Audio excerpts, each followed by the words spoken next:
Alright, we're taking a look at chapter 5.1 now, and we're going to be looking at how to get position from velocity. How to get position from velocity. And so let's just start off with a really simple one. Suppose I'm driving south, and only south direction. And I'm driving 60 miles an hour. And I'm going for 2 hours. Then how far have I gone? In that 2 hours, then I've traveled 60 times 2, which is 120 miles. Right, and so geometrically, what we're doing is we're traveling at 60 for 2 hours, so 1 hour, 2 hours. So here's our time, and this is our the magnitude of our velocity is 60. And so when we're computing this 120 miles, what we're actually doing is computing the area of this rectangle. Good. And so suppose that instead of a constant velocity like this, I instead have a varying velocity, and I'm going to pause here for a second and write down a table of velocity values that I'm taking as I go. Okay, and so here I've got a few velocity values. At time 0 I was going 60, at time 1 I'm going at 50, time 2 I'm going 40. And so can we get an estimate or estimate the distance we've gone? So assume, by the way, that we're going in the same direction.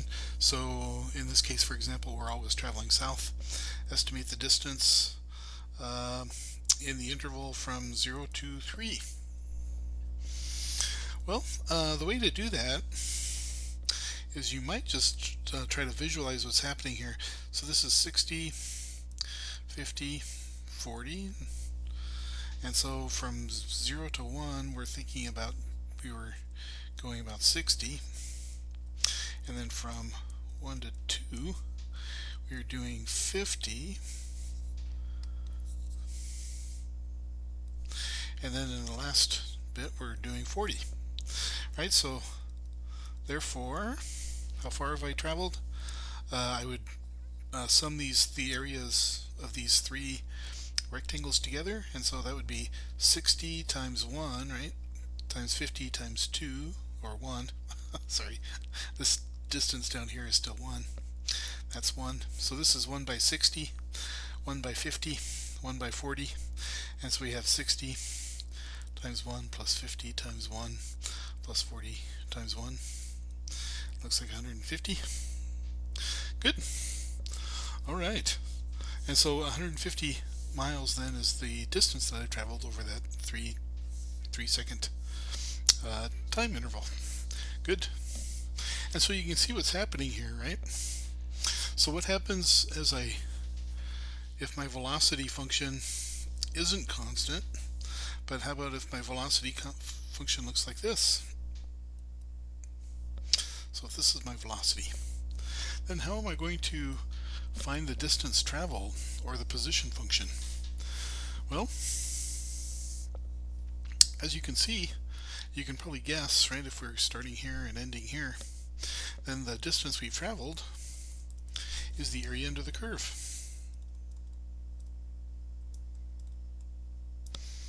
It's the area under the curve. So we're going to be looking for areas under the curve to find distance. Okay, so using that idea, let's try another example. I'm going to pause and draw the graph of a velocity function, and we'll be right back. Good, so let's take a look at this graph. This is a velocity graph. Velocity, by the way, is in feet per second, and so the time then is going to be running in seconds. And you'll notice that the velocity, unlike before, the velocity is positive and negative, right? And so how should we interpret this? In this case, we're going to think about this as the velocity of a bug that's sitting on a wire. And we'll assume that the bug is starting at the center of the wire. And plus is going to mean to the right. So velocity, remember, has both magnitude and direction. And so positive, negative are the two directions. So positive is going to mean we're moving to the right on the wire, and negative is going to mean to the left on the wire. And so whenever you're dealing with a velocity, right, you could be going up and down or right and left, but there's a way of determining direction, right, when you're dealing with velocity. So velocity has both direction and magnitude. Good. So now, by the way, speed is always positive, right? So speed is the absolute value of velocity. I'll write that off to the side here. Speed is the absolute value of velocity. So you lose information, right, when you're talking about speed, because you don't know which direction you're traveling. All right. So my velocity starts at 0, and then it goes up to 2 feet per second to the right, and then it goes back to 0. And so as we look at this, maybe our first question might be, at what time does the bug change direction?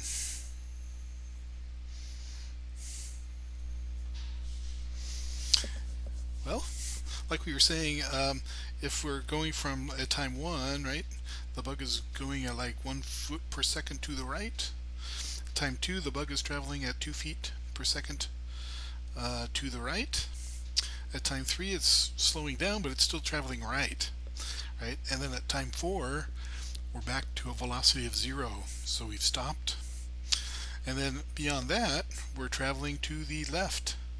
And so the bug has made it up to this point, wherever that point is at time 4, in position before they start to reverse. So at time 4,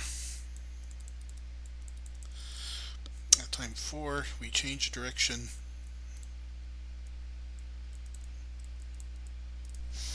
Good. All right. So now, how far have we traveled at time 4? If we start at the center of the wire, right, then we're looking for, what position is the bug at?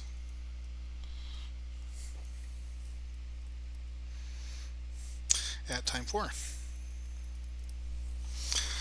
Well, just as before, we can find the area under this curve, right? Because this is just a triangle. Right, so the triangle has area 1/2 base times height here, so that's 1 times 2 is 2. So this has area 1 here, so this has area 1 here, right? So that means at time 4, we've traveled 2 units to the right. 2 units to the right. Right? Good. So we're 2 units to the right down here. I hate to lose too much of my picture here. 2 units to the right. Good. And then after that time, we start to move back to the left. And so at time 5, where are we? That's a 1 and a 1 here. And so that's minus 1/2, meaning that you're moving negative, it's minus 1/2. So you're moving at a negative, you're moving to the left 1/2 unit, right? And so at time 5, then you're at 2 minus 1/2 would be 3/2. Okay. And then what happens at time 6? That's a 2 by 2 triangle here, right? So that's 4 divided by 2 is 2. So this area is 2. Oh, wait a minute. Was that a 1 by... Yes, it was. Okay.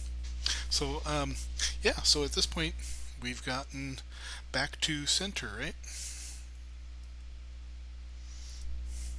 And then if we keep traveling, right, this is 2 units to the left, and this is another 2 units to the left. And so by the time we're finished at time 8, where are we on the wire? We're 4 units to the left on the wire. Very good. And so you can see here the velocity does have a both positive and negative meaning.